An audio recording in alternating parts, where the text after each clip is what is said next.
Gopinath Shama Kund Radha Kund Giri Govardhan ki jai. Jai.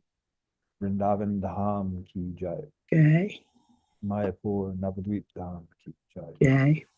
Ganga Mayi Munamayi ki jai. Bhakti Devi Tosi Maharani ki jai. Jai. Samaveda Bhakta ki jai. Jai. Gaura Premanandi. Hari Hari Bol. All glories to the assembled devotees. Hare Krishna. All glories to the assembled devotees. Hare Krishna. All glories to the assembled devotees. Hare Krishna. All glories to the lotus feet of Sri Sri Guru and Sri Gauranga. All glories Hare to Srila Prabhupada. Hari Hari Bol.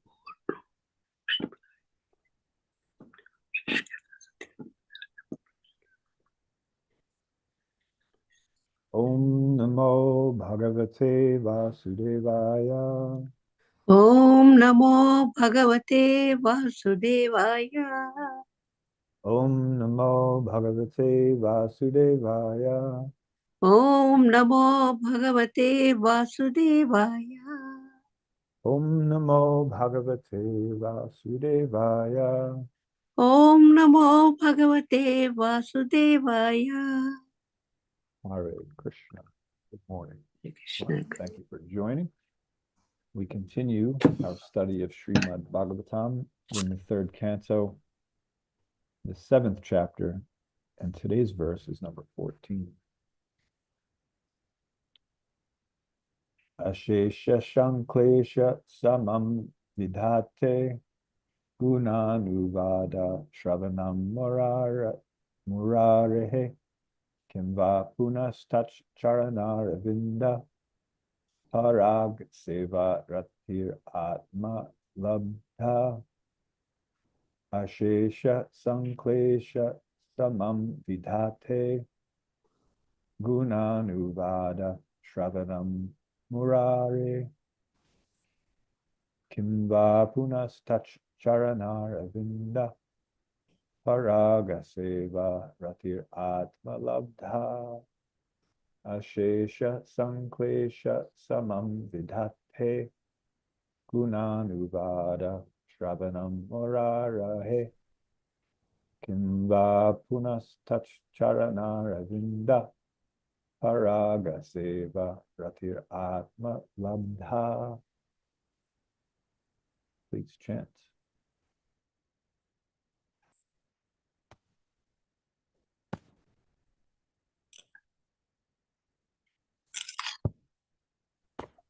अशेष संक्लेश समं विदत्ते गुणानुवाद श्रवणं मुरारे किं वा पुनस्तच्चरणारविन्द पराग सेवा रतिरात्मलब्धा अशेष संकल्प समं विधाते गुणानुवाद श्रवणं मुरारे किं वा पुनस्तश्चरणारविन्द पराग सेवा रतिरात्मलब्धा. हरे कृष्ण. अशेष संक्लेश शमं विदत्ते गुणानुवादाश्रवणं मुरारे किं वा पुनस्तच्चरणारविन्द परागसेवा रतिरात्मलब्धा.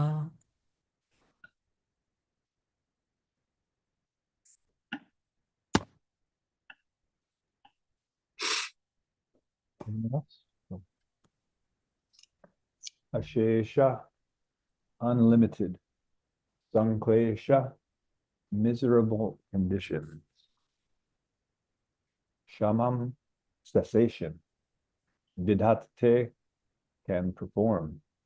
Guna anuvada, of the transcendental name, form, qualities, pastimes, entourage, and paraphernalia, and so on. Shravanam, hearing and chanting. Murare, of Murari, Sri Krishna, personality of Godhead. Kimva, what to speak of. Punaha, again. Tat, his. Charana Aravinda, lotus feet. Paraga Seva, to the service of the flavorful dust. Ratahi, attraction. Atmalabdha, those who have gained such self-achievement. Translation and purport by His Divine Grace of Acharya Arvinda Bhaktivedanta Swami Prabhupada. Translation: simply by chanting and hearing of the transcendental name, form, and so on of the Supreme Personality of Godhead, Sri Krishna, one can achieve the cessation of unlimited miserable conditions. Therefore, what to speak of those who have attained attraction for serving the flavor of the dust of the Lord's lotus feet. Purport. Two different methods for controlling the material senses are recommended in the Vedic scriptural wisdom. One of them is the process of jnana, or the path of philosophical understanding of the Supreme, Brahma, Paramatma, and Bhagavan. The other is that of direct engagement in the transcendental loving service of the Lord. Of these two most popular methods, the path of devotional service is recommended here as best, because one on the path of devotional service does not have to wait for the attainment of the fruit of results of pious activities or for the results of knowledge. The two stages of executing devotional service are, first, the stage of practicing devotional service with our present senses under the regulations of the recognized scriptures, and second, attaining sincere attachment for, there we are. Second, attaining sincere attachment for serving the particles of dust at the lotus feet of the Lord. The first stage is called sadhana bhakti, or devotional service for the neophyte, which is rendered under the direction of a pure devotee. And the second stage is called raga bhakti, in which the mature devotee automatically takes to the various services of the Lord out of sincere attachment. The great sage Maitreya now gives the final answer to all the questions of Vidura. Devotional service to the Lord is the ultimate means to mitigate all the miserable conditions of material existence.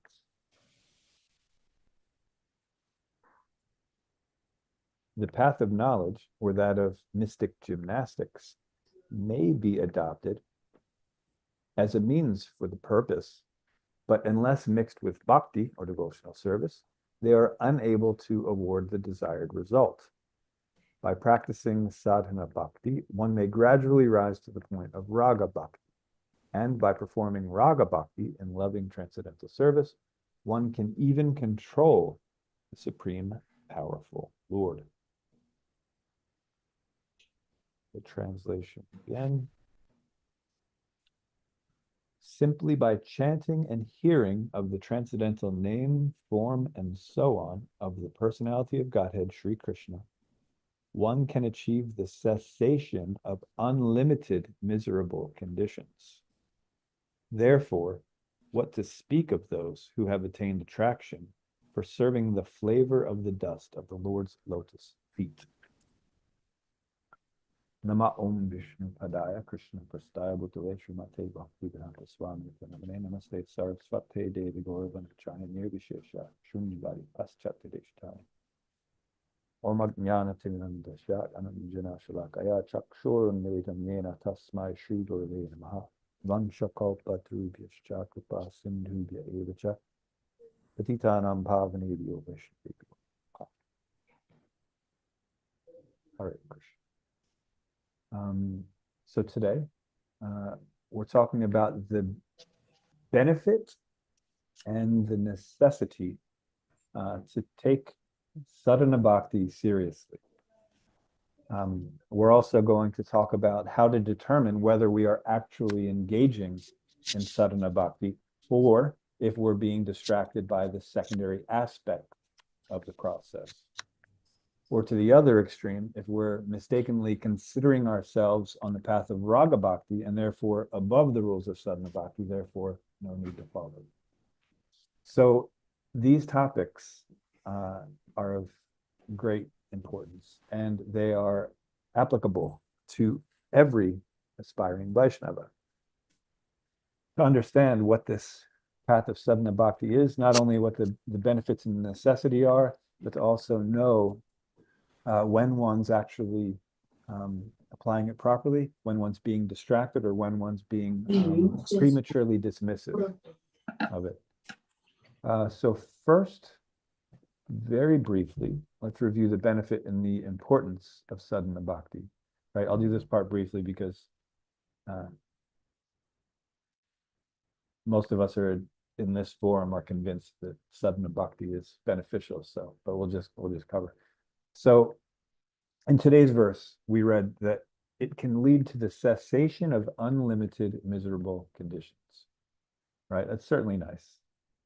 Unlimited misery isn't what most people are searching after. So ceasing this perpetual suffering is quite attractive, right?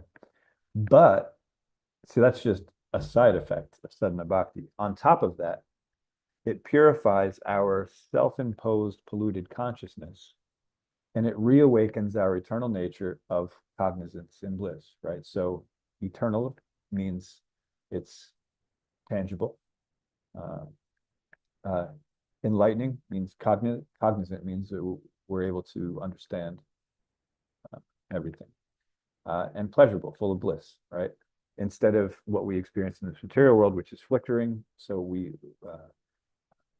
encounter things that, although they temporarily give us some sort of pleasure, they're always temporary.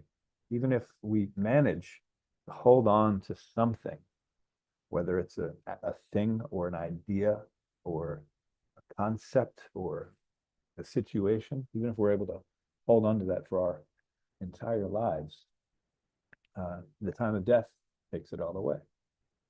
So everything that we're dealing with in the material world, it's not really of substance, right? And we also are covered. We're not fully aware of what's going on. We're not cognizant. We don't have full knowledge. And everything is also miserable in this material world, because even if sometimes, like I said, we get this, and really usually in the material world, the things that we experience as pleasure are actually just cessation of pain, right? So when we're in constant pain and then a little bit of that is relieved, we actually think that's pleasure because it's significantly nicer than the pain that we're dealing with. But even that cessation of the pain, it's also temporary, because we are eternal beings and we're identifying with a temporary situation. So therefore, we will be disappointed at every turn. But most importantly, so that's so that you have the side effect of, ceasing the perpetual suffering. But on top of that, it's purifying this self-imposed polluted consciousness so that we can reawaken our eternal nature. But most importantly, sadhana bhakti brings us to a level which we can favorably engage in Krishna's service, right? So it helps awaken our spontaneous attachment to our eternal relationship and activities with Sri Krishna. So that's, of course, the most important benefit of sadhana bhakti. So that's the benefit. The next thing I said we were going to discuss is the need to take it seriously. Why it's necessary to take it seriously. The need for us to take it seriously is that if we do not engage in sadhana bhakti to remove the covering of our the covering that's over our constitutional nature, our conditioned nature will impel us, as if by force, nothing we can do about it, to engage in all sorts of nonsense activities with the aim of satisfying our senses, thus contributing to that perpetual suffering that we were talking about just earlier. So we have a conditioned nature, and that's temporary, and it's illusory, and it's due to misidentification, right? We are eternally individuals, so we have an identification. This is called ego. And real ego is identifying in our constitutional position, understanding that we are eternally part and parcel servants of Krishna. But since we rebellious living entities have misused our free will, we've identified not as eternal servants of Krishna, but we've identified as independent beings who are capable of controlling and enjoying or creating our own bliss, right? So because of this misidentification, we are impelled as if by force to engage in all sorts of activities, right? So as long as we identify with that conditioned nature, we're not able to experience our eternal, fully cognizant and blissful nature, right? That's just the situation, right? We have the freedom to choose to either serve our senses, living as if we are independent from the Supreme Lord, or we can choose to understand our true position and act according to that true position. And the way to reawaken that constitutional nature, the eternal nature, is to dissolve the conditioned nature via the process of sadhana bhakti, right? So that's what the process is designed for. So we talked about the benefit of sadhana bhakti, and we talked about the need for following sadhana bhakti. We did that very briefly. So now let's talk about how we can determine whether or not we're doing it properly, because that's the important thing, right? Like I said, most of us were convinced sadhana bhakti is beneficial for us and it's necessary. But determining whether or not we're doing it right, that's something that it takes a bit of, well, it takes sincerity and it takes understanding, mercy of Krishna, mercy of the devotees, like that. And when we're talking about this, it may be kind of daunting because we're talking about a process that many of us have been practicing for, years or even decades, right? And to find out that we might not be doing it properly, that's it's sort of daunting, right?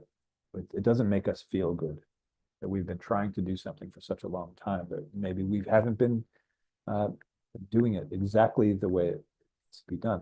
But don't worry, you're not in this alone. Our minds are very tricky, and our attachments, they die hard. They really are tough to overcome. And so this process can take a deal of time, right? It can take lifetimes, or it can go significantly quicker, right? It can happen in a flash.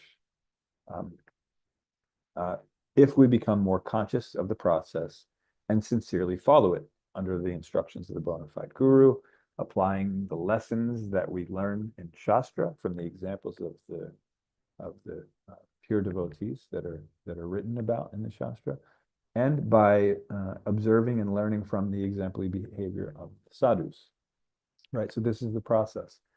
And if we engage in it properly with sincerity, then spiritual advancement is quite quick, right? But as long as we are either misunderstanding what the process is or misapplying the process, then we'll have some issues, right? And so again, like I said, don't worry, you're not in this alone. This is a very common thing. In fact, it's so common that in the first canto of Srimad Bhagavatam, which we've already gone through, we learned that Srila Vyasadeva, who was an actual incarnation of Krishna, whose purpose was to compile the Vedic literatures, to help the fallen conditioned souls who reawaken their eternal. So just what we were talking about, getting from that conditioned nature to the constitutional nature. Every word of every branch of Vedic literature is designed for this, to bring one from self-consciousness to Krishna consciousness, right?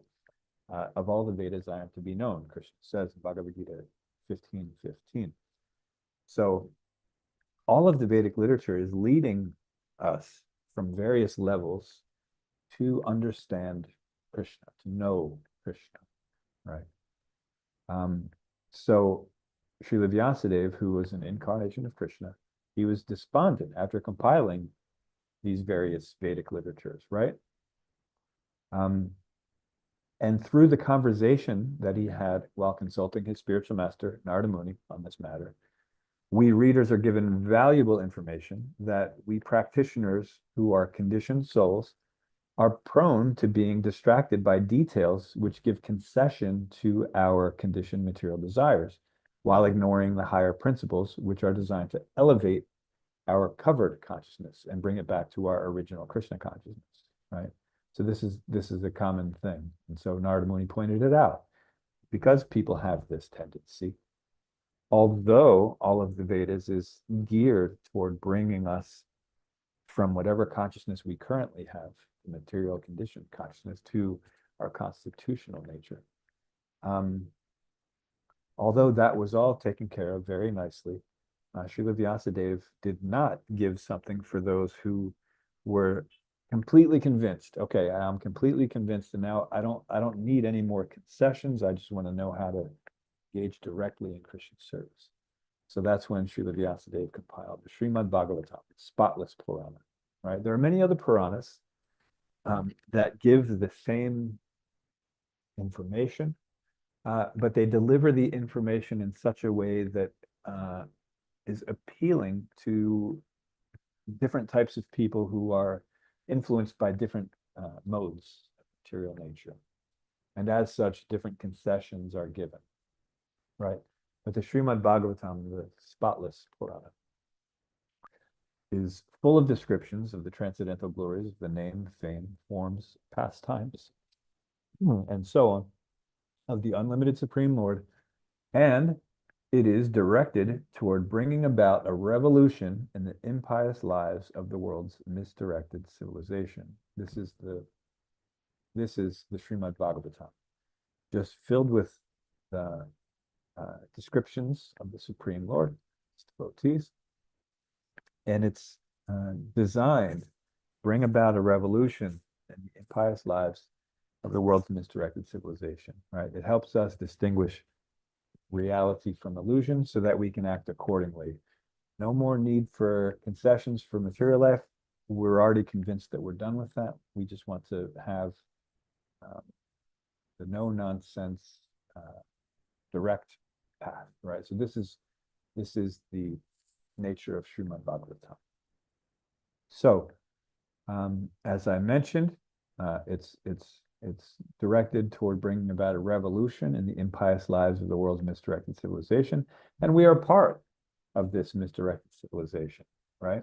So we shouldn't be too daunted when we understand that we may not be following the process of sadhana bhakti to its full potential, right? We should understand that, okay, this is our nature, but we should at least be gradually, whether it's moment by moment or day by day, month by month, year by year, however gradual we want to take this, but we should periodically be assessing what our motive is when we're practicing this sadhana bhakti, and what results, spiritual results, not material ones, of course, are being manifest as we progress, right? So if we want to be able to distinguish reality from illusion, we have to be careful not to be distracted by the various concessions that are given, and make sure that our attraction is being redirected from the desire to enjoy independently from Krishna to a desire to please Krishna with everything that we have access to.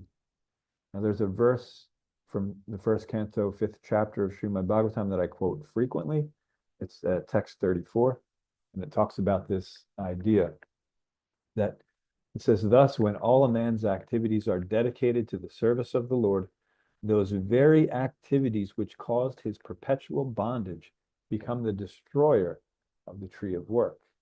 All right, this concept is also explained in Bhagavad Gita, when Krishna is telling Arjuna the difference between action, forbidden action, and inaction, right?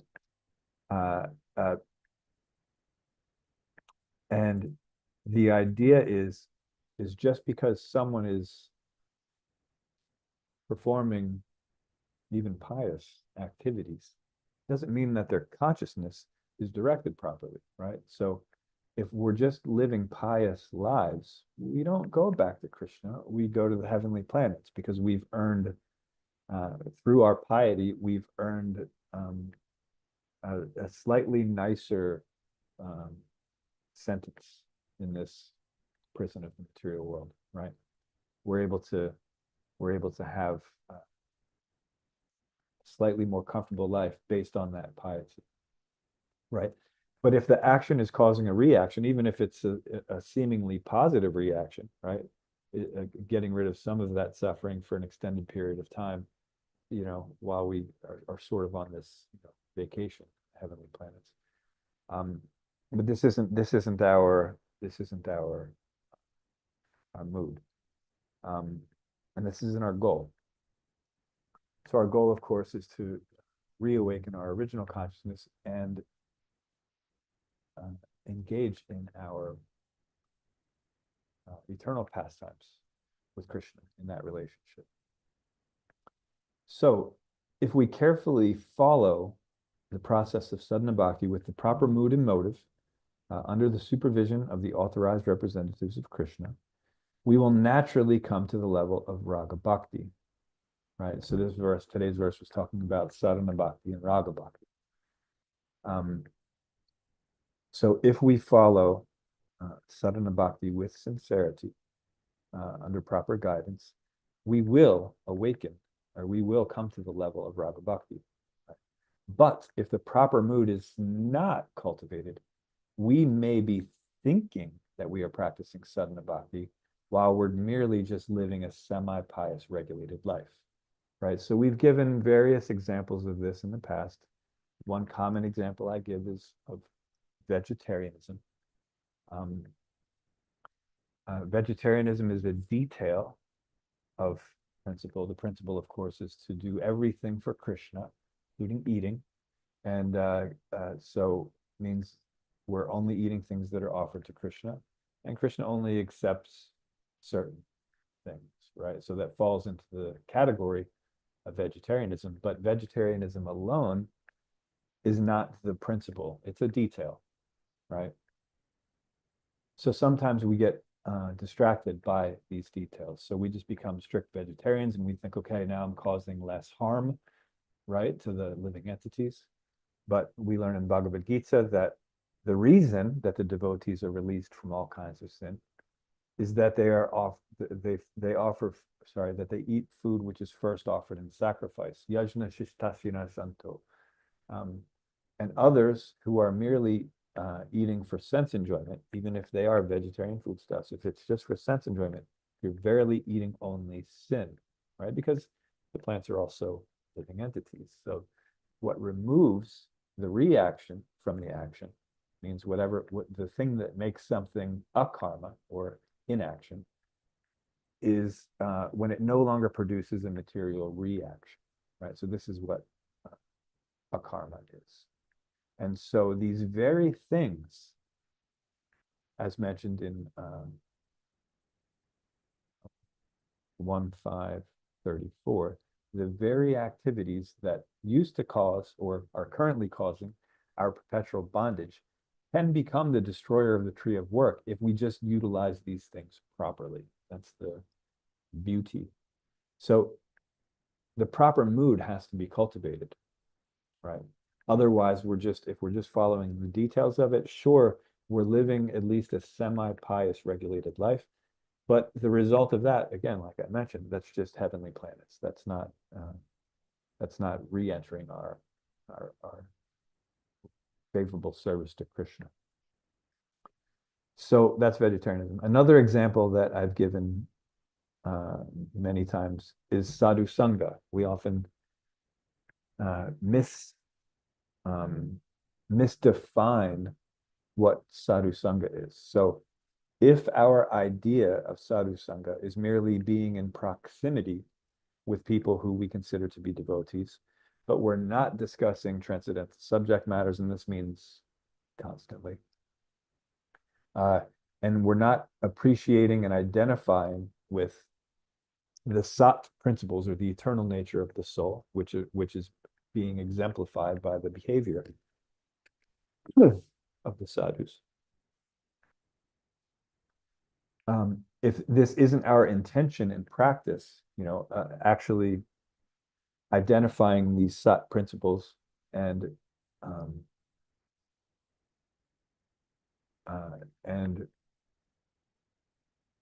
becoming inspired to also apply these principles within ourselves, then it's not really sadhu sangha, right? And if we want to truly engage in, when we truly engage in sadhu sangha, we gradually will develop unalloyed devotion to Krishna. This is what happens, because if we're associating or identifying with these sat principles of these sadhus, the devotees, then naturally we're going to become more and more attracted to Krishna, right? And then, as Srimad Bhagavatam 5:18 points out, there will be side effects when this happens. So it says, all the demigods and their exalted qualities, so there are many different qualities that the devatas have, such as religion, knowledge, and renunciation, become manifest in the body of one who has developed unalloyed devotion for the Supreme Personality of Godhead. So these are just concomitant factors, right? These are side effects. As we become more and more pure in our consciousness and our desire to serve Krishna, then these qualities will automatically become manifest. And we can read about these different qualities in many different areas of our Shastra. We can read about them in the 13th chapter of Bhagavad Gita, where it talks about the items of knowledge and everything else is ignorance. We can talk about the different qualities and characteristics of the devotees. There are several lists that we can look at, but the point is that these qualities should be, at least gradually, becoming automatically manifest in us, those who are practicing sadhana bhakti. So if these qualities are not becoming gradually manifest in us, we should conclude that we've been making a mistake in the application of the process, right? The process works if we do it right. What we have a tendency to do is we want to blame the process, but the process is perfect. And if we do it right, properly, then we absolutely will get this result. All of these qualities of the devatas, knowledge, religion, detachment, all of these will become automatically manifest. So it's in our best interest to be sure that we're cultivating our faith, right, the Shraddha, with proper sadhu sangha, as I just defined, identifying with that, or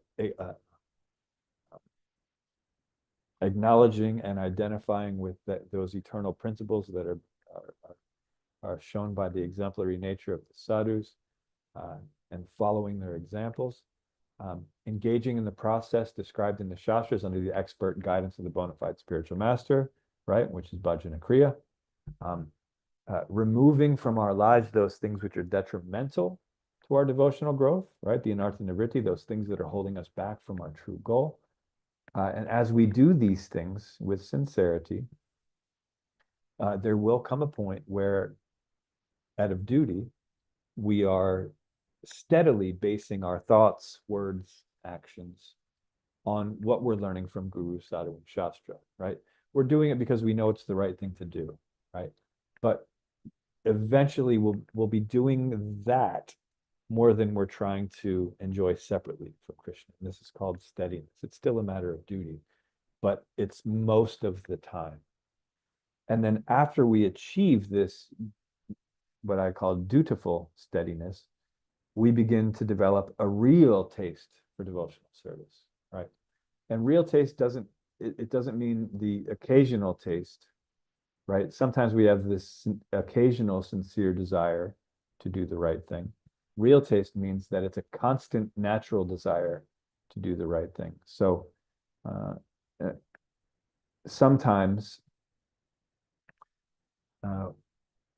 sometimes we actually want to go to the temple and serve Krishna, right? And sometimes that desire is not tainted by, you know, much karma or jnana, right? But that's not the real taste when it's sometimes, when it's occasional, and when it's partial. It is a taste, it means you want to do it, that's nice. But the other thing is that we want to do so many other things, right? We want to enjoy separately. So if most of our day is spontaneously engaging in material activities, then we don't have that taste. We occasionally have a taste to engage in some devotional service, but this isn't what ruchi is talking about. Ruchi means that you actually want to constantly be engaging in Krishna service. Not that you are doing it most of the time because you know it's the right thing to do. It's that you actually want to do it, right? So we don't want to be robotic. And this is what sometimes we'll hear this, is that people will say, well, if you don't really want to go to the temple, you shouldn't, right? You should only go when you want to go. Otherwise, you're just being mechanical, you're being fake, right? You're being, robotic about it. And it's good in a way to understand that, right? That we should actually want to do these things. It's good to understand that. Our goal isn't to be robotic or mechanical in our devotional service. But the truth of the matter is, like I mentioned before, we are spontaneously attracted to the illusion of our independence from Krishna and trying to please our senses. And the only way to purify that tendency is to engage in sadhana bhakti. So for some time, in order to purify this polluted consciousness, we have to, out of duty, follow this process so that we can gradually uncover our eternal nature, right? Our constitutional nature. We can dissolve the conditioned nature.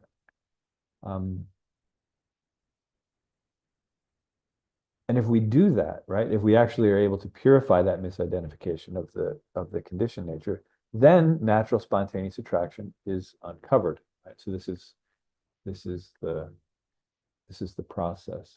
And so this is also what I was hinting at earlier when I said there was another extreme of misidentifying what sadhana bhakti is. So the first one was, thinking that we're actually following sadhana bhakti when we're just following the details of it, but we're not actually linked to the principle of sadhana bhakti.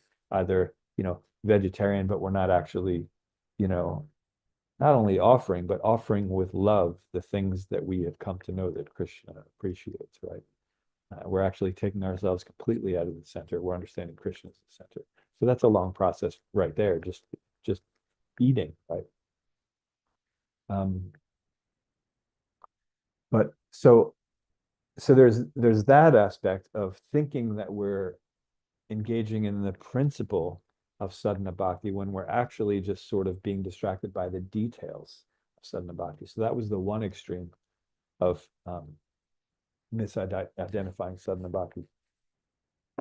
And then the other extreme is assuming that we're actually beyond sadhana bhakti. In other words, assuming that we're on the platform of rag just because occasionally we want to go to the temple or we want to serve Krishna. Right? So sometimes we'll mistake our occasional or partial desire to serve Krishna. We'll think that's actually pure taste. And therefore, we'll consider that the rules of sadhana bhakti no longer apply to us because we've already reached a higher platform. So that's the other extreme of misidentifying what sadhana bhakti is. Either we're distracted by the details and not understanding the principle, or we misunderstand the principle and we think that we've already achieved it, and therefore we've given up the need, or we've given up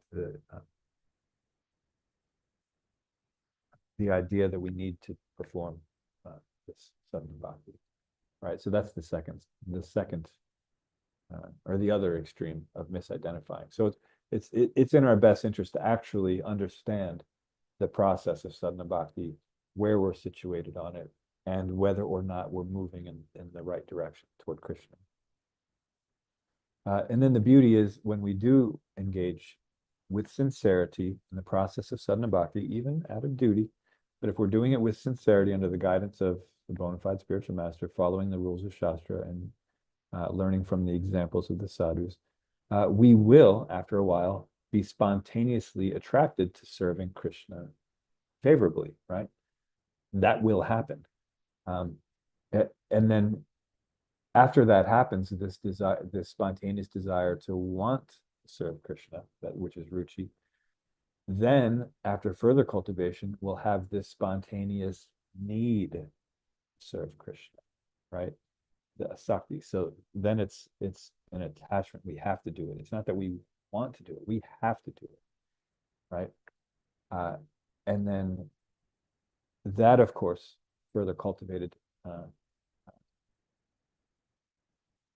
transitions us into the beginning stages of love of Godhead, and then it's further cultivation under the Ragatmika devotees. So that's the process from Shraddha to Prema. So at first, since we are not spontaneously attracted to 100% of our time, energy, resources, etc., be completely engaged in Krishna's service for his pleasure, not for ours. We're not on that platform. Then that means if we want to get to that platform, we have to follow sadhana bhakti, and we have to do it with the proper understanding. We have to understand what sadhana bhakti is, and we have to apply it properly with sincerity. And if we do that, then our devotional progress can actually be quite quick. Okay, so in conclusion,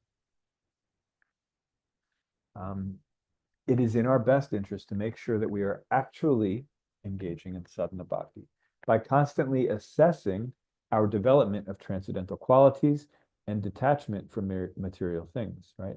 If we don't see that these transcendental qualities are gradually becoming manifest, and that our attachment to material things is lessening, then we have to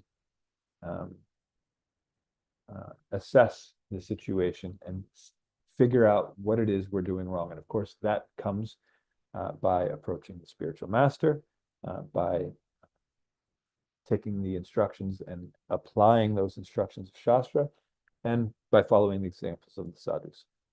So when we find that we are not making as much as advancement as we expect, we need to consult the guru, sadhus, and Shastra to see what it is that we're doing wrong, and make the necessary adjustments to get ourselves on the right track, right? And if we practice sadhana bhakti sincerely, we can rise to the point of raga bhakti and automatically take to various services of the Lord out of sincere attachment, right? That was from today's purport.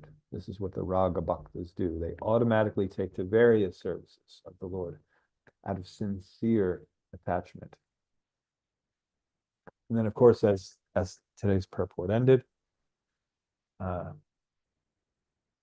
if we completely purify our consciousness, in other words, we don't consider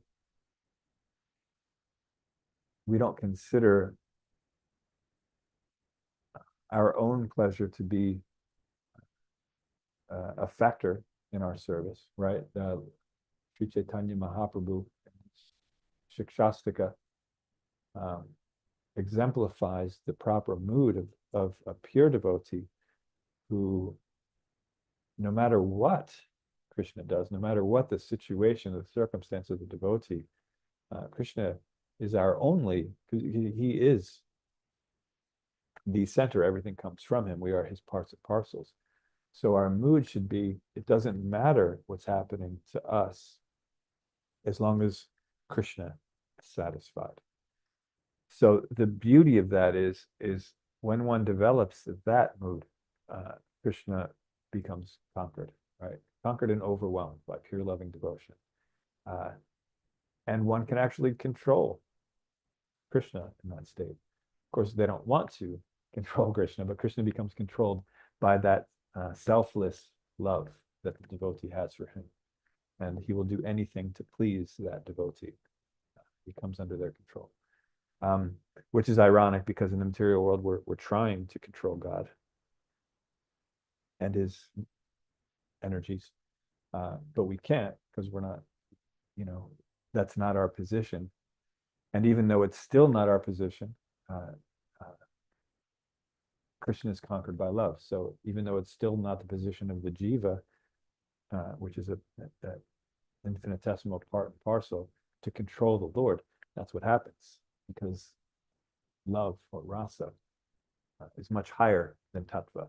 But we cannot have access to that rasa until we understand the tattva, the truth, right? Because currently, like I said, we do have spontaneous attachments, attractions to things, right? And there's hope, because as we mentioned in Srimad Bhagavatam 1.5.34, the very things that are causing our perpetual bondage can become the destroyer of the tree of work, right? So we could still do those same things. We just understand how they are to be done and we do them properly, right? So the process is quite, it's quite merciful the way that Krishna has set it up. And if we're able to take advantage of it properly with sincerity, we can reawaken our eternal consciousness, which is eternal, tangible, full of knowledge, cognizant, and completely blissful. No miseries whatsoever.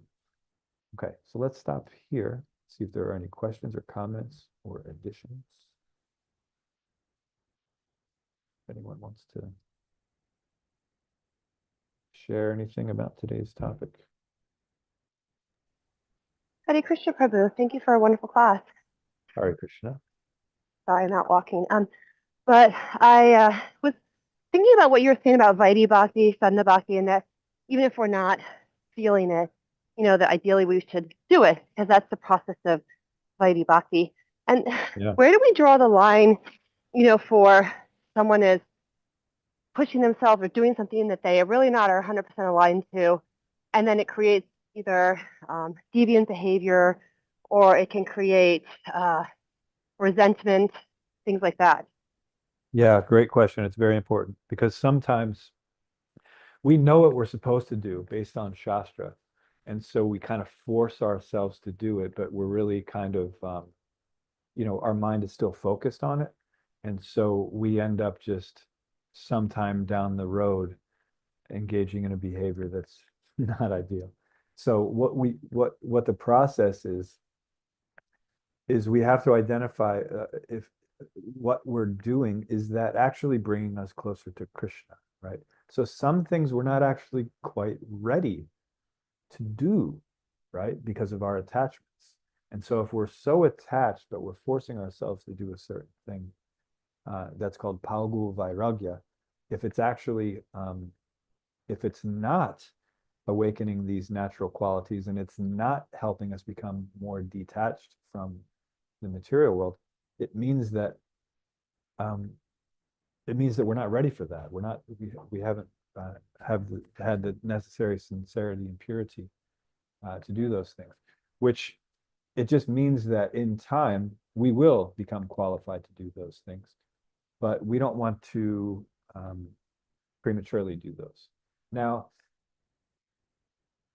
that also can be mistaken. So we can use that statement, the thing that I just said, to justify whatever material desires we have, right? We can just say, oh, well, I'm not ready for that, so I don't have to, for example, follow the orders of my spiritual master or follow the lifetime vows that I've made to my spiritual master, right? We have to simultaneously take this process very seriously, and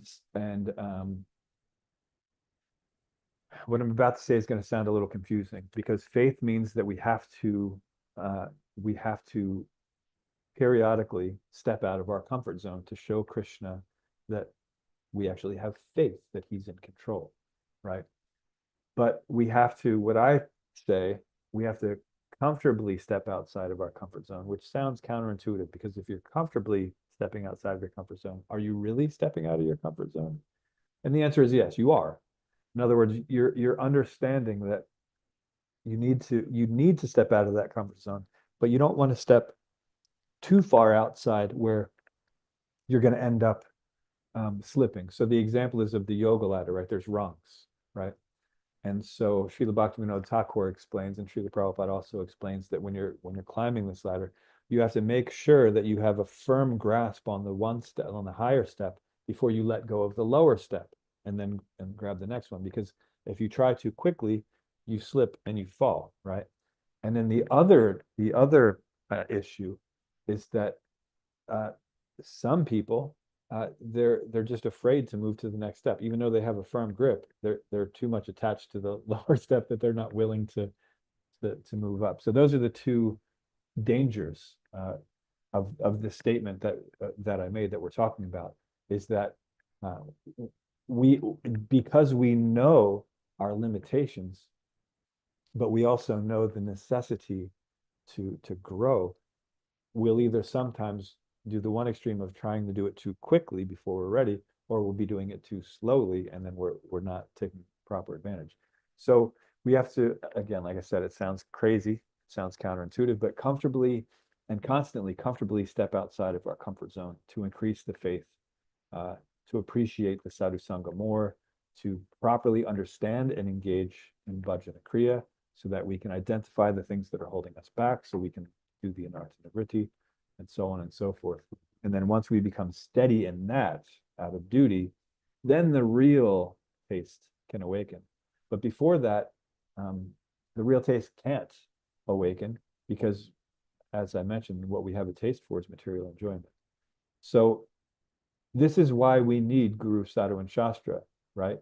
We need to understand, through the advice of Guru, Sadhu, and Shastra, when we're trying to, as they say, bite off more we can chew, and when we're just being lazy and we're trying to justify our desires to enjoy in the material world, right? And with the help of Guru, Sadhu, and Shastra, we can understand where we're actually situated and not fall in either of those two extremes and just constantly grow. Because the beauty of that is we may, and this happens often, most of the time, with new devotees, they sort of, get a bit fanatical, and then try to, go to the highest possible standard, and then they end up slipping down a bit from there. But unfortunately, many of those aspiring devotees, they either after that fall, they either never try again to do it gradually, or they just give up the process completely and say that it doesn't work, right? Unfortunately, that happens to many. But if we understand, okay, yeah, I did too much too soon. So right now, it's not that I don't try again, it's just that I try again in a more realistic way. And I have to be able to define what is realistic, not based on what my material desires are, what's trying to hold me down in the material world, but what we're able to accomplish with our current level of understanding and sincerity. And as our understanding and sincerity increases, again, through Guru, Sadhu, and Shastra, we're able to naturally accept these higher stages. Does that make sense, Vrindavaneshwari? Is that okay? Yes, that's perfect. Thank you. Because it's not easy to navigate. No, it's not. That's why definitely we need Guru, Sadhu, Shastra. It's imperative. We actually do not understand how valuable these three things are. Absolutely, we do not. If we did, we would take more advantage of them. But to whatever extent we do appreciate them, then that's basically the speed that will make advancement. But no, you're right. It is not easy, and we can't do it alone. Great, thank you. Sure. Anything else?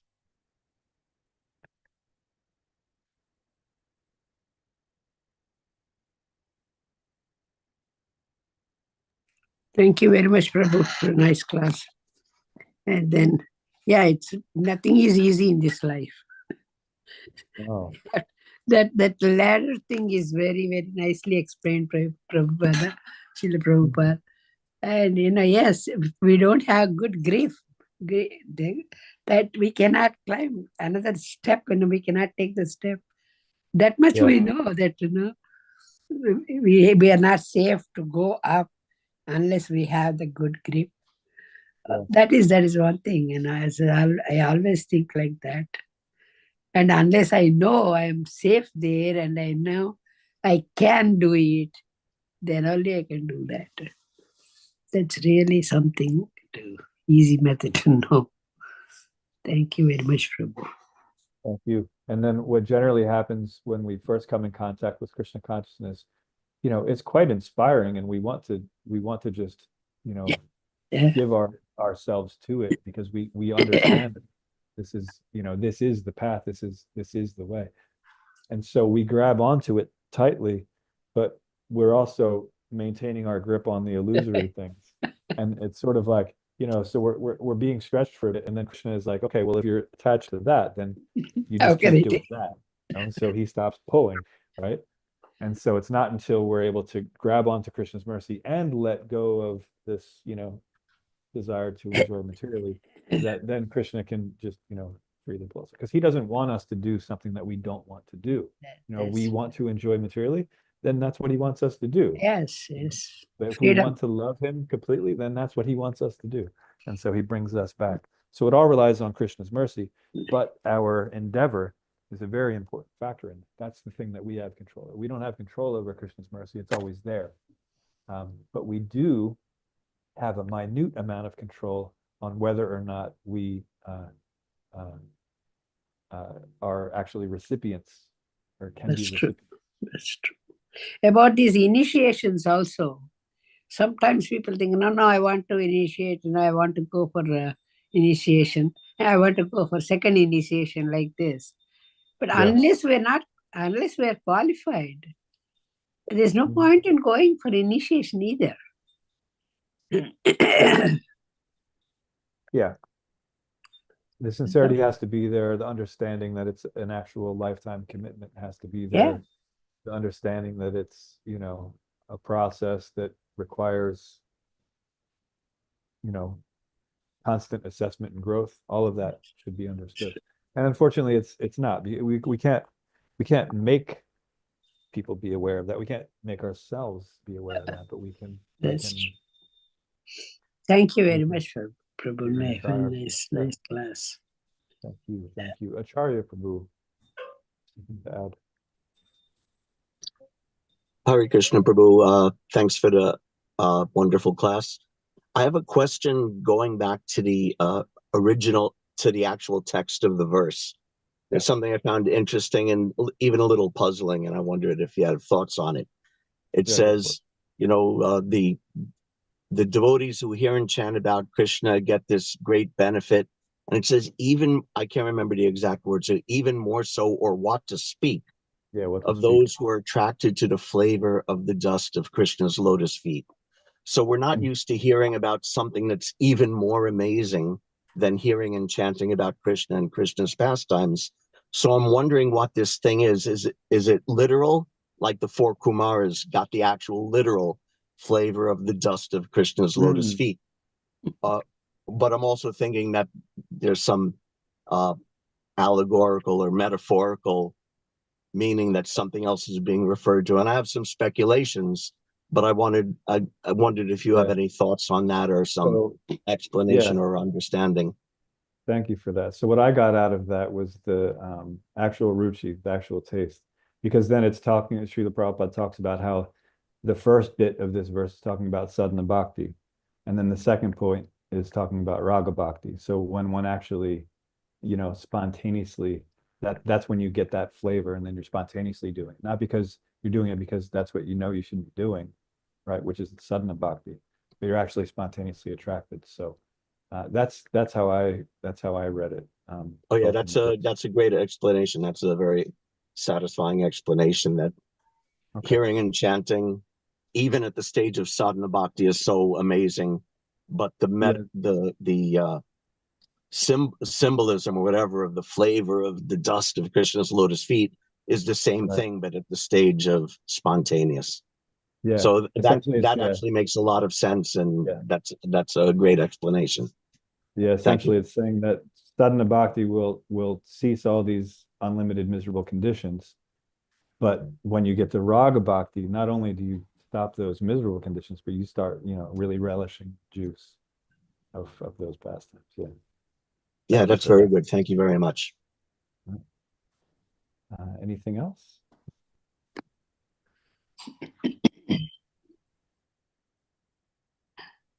Okay. It looks like that's about all. Vinjavali, did you want to say something? No, Oh, I no, just no. saw you had your unmuted. Okay. Okay, so then we can end here. Thank you all again for joining. Srila Prabhupada Ki Jai, Srimad Bhagavatam Ki Jai. Vancha Ananta Koti kalpatra Vaishnava Vrinda Ki bisha. Jai. Vancha